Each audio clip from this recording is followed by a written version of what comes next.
Previously on Ventus HD. Hey, Ventus! Oh, so that's how you parent! No. Please don't shake the baby. Ventus! Oh god, oh god, oh god, oh god, oh god,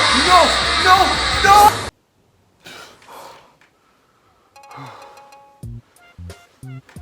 What the hell did I just wake up from? I got attacked by SpongeBob, of all things. None of the stuff in the past 6 months makes any sense. I go back to visit a game that I missed out on when I was younger, and all of a sudden these random things keep happening to me. I need a break from this. I need some sort of getaway.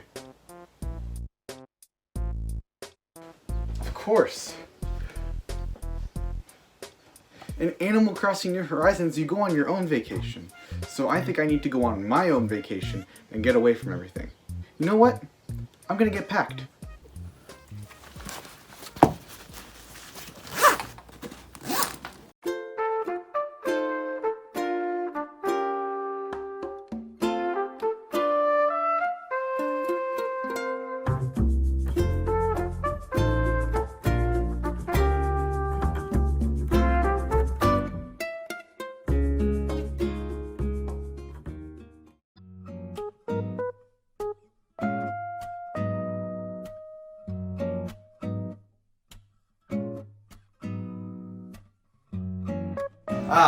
I'm finally here. It sucks that I have to take the bus though. I guess that's what I get for buying an anime game with Mickey Mouse in it 3 times over.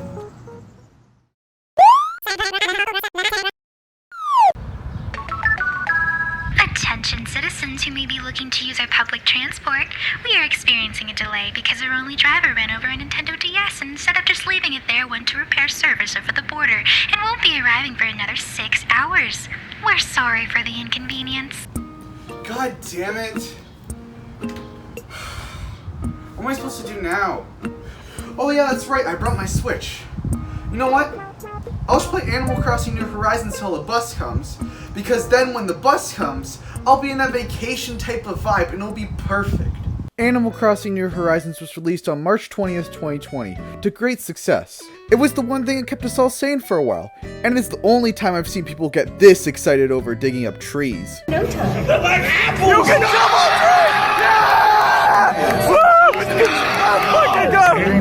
This game had everyone and their grandmothers wanting a Switch, resulting in 2 things. 1, Animal Crossing New Horizons becoming the best-selling game in the Animal Crossing series, and 2, the Nintendo Switch having stock issues and being scalped. Which leads into me getting the game. Before New Horizons came out, I didn't even have a Switch, so it was the perfect time for me to get the system. But because of certain reasons, I couldn't get the money for the system. But the next month, it was my birthday. So for my birthday, my family got me the Nintendo Switch and Animal Crossing New Horizons, which I can only imagine what obtaining the system during a time where it was being scalped was like. Okay, I'm back with my Switch. Man, I'm sure lucky I got one of these. They're being scalped right now, so they're rather hard to find. Hand it over. Oh shit. Now this game is different than the other games I've covered in the past. Not really following a story or having different areas to explore, but I thought I would go through all the different aspects and mechanics in the game. First, the crafting system. It's great. It makes the game a hell of a lot more playable during times where shops are closed. Gathering materials is actually way more fun than it sounds. Bro, come on, you've been collecting wood for 12 hours. Yeah, and I still need to. If I don't collect all this wood, then I won't be able to build my statue of Tommy Wiseau. Now with crafting, they decided to throw in all the necessary items to do basic things in the game, like the butterfly net, shovel, and a fishing rod. Now you'd think, you could just craft these all at the beginning of the game and then you'll be good to go, right? But of course, it's not that simple. Nothing is that simple. The tools freaking break all the time. I'll be out collecting my materials and just having a good old time, and all of a sudden... Where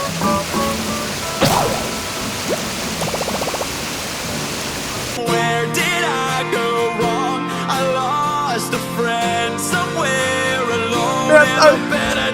This is so sad! Why?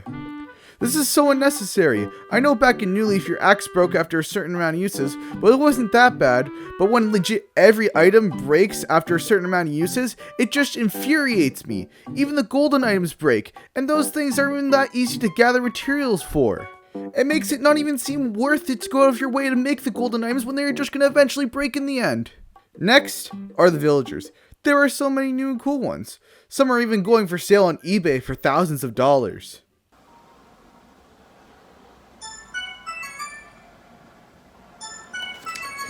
Hello? Hi, this is your bank calling. Your current account balance went down to 0, and it seems it was all from purchasing a virtual cap with glasses on. Okay. Maybe I should have listened to my financial advisor when he said not to spend money on useless things. Nah. I don't really understand why people were buying and selling villagers with real money. Yeah, it's one thing to trade bells or items for villagers, but when you're spending the amount that could legitimately pay for a whole damn apartment on a virtual in-game character, I think you may have a problem. Besides that, there is a huge variety of villagers. Too bad all of their dialogue is pretty much the same. Seriously, if I run into a smug villager, all they will talk about is working out. Or if I run into a lazy villager, all they will talk about is snacking and eating. Back in the older games, every villager felt like it had its own individual personality, but with New Horizons, it feels like there's 8 personalities spread across all the villagers. I didn't even really get attached to any of the villagers like I've done in previous titles. Next is the buildings. So in this game, you start with the tent that acts as resident services and Nookling Junction. Now over time, they both become different buildings, and eventually you get the things like the museum and Able Sisters. That's pretty much it. This game is quite lacking in this area.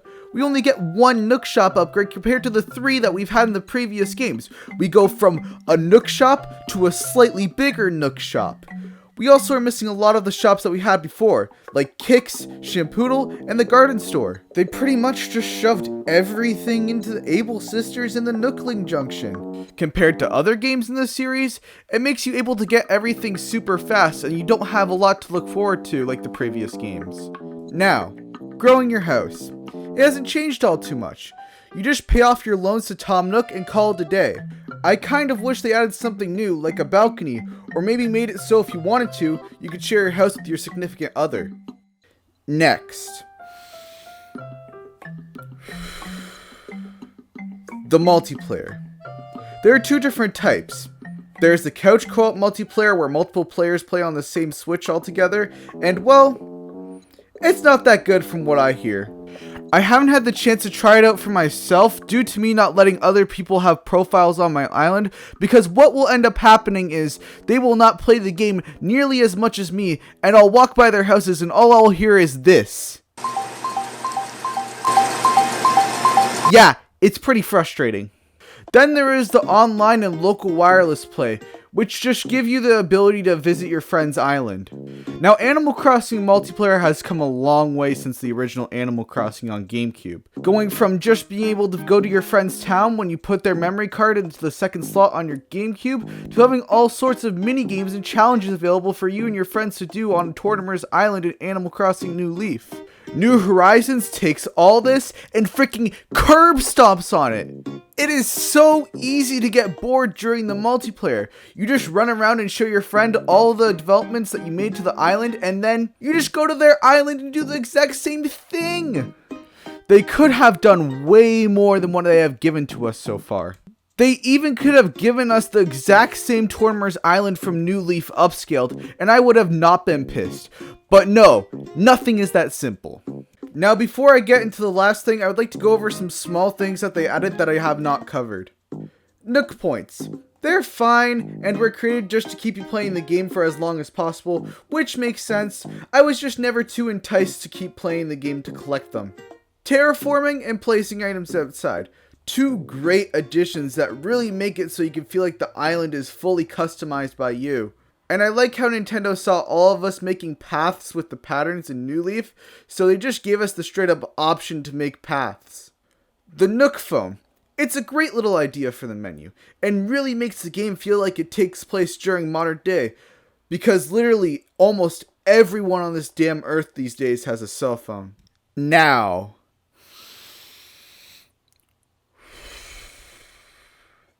the updates. First, before I start literal spitting, I'm going to mention the one thing I do like about the updates, and that is that it stopped those players who like to time travel and spoil all the holidays for everyone. But they decided to just be extremely lazy with the updates by adding things that should have already been in the game. Let's take a look at some of the things that they added in the updates. First, diving with the wetsuits. That was available in New Leaf as soon as you were able to go to Tortimer's Island. Red Shop and the museum art section, those were available from the start, just depending on what day Red came to the island. And the Mario items, those were available at the start through the fortune cookies, along with a variety of other Nintendo themed items. Yes, I know the Mario items released for the 35th anniversary for Mario, but they could have just done an island activity for special items like the May Day activity. It's not fair that all of these things that were available from the start in previous titles in the series are thrown into updates so they can say they have new content. The only thing that New Horizons has going for it at the beginning of the game that the other games in the series didn't is the character customizability as soon as you start up the game.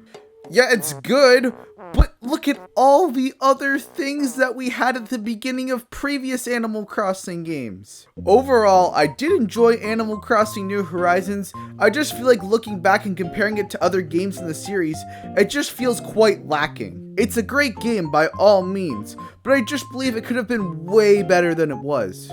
New Leaf in a lot of aspects is the better game, but New Horizons having the graphical upgrade just makes it a lot harder to go back to New Leaf. But who knows? Maybe we will get an update for the game that adds a lot to it, kind of like how Animal Crossing New Leaf Welcome Amiibo did. Okay. This bus is taking forever. Guess it's time to hit the road again.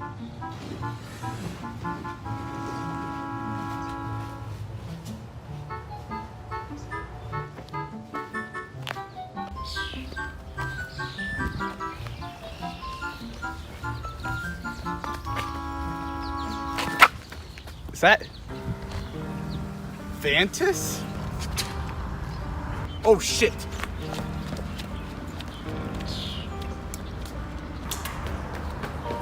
Okay, I think I lost him. Give me a drink. Shit! How did he find me? I can't be like a coward like every other time.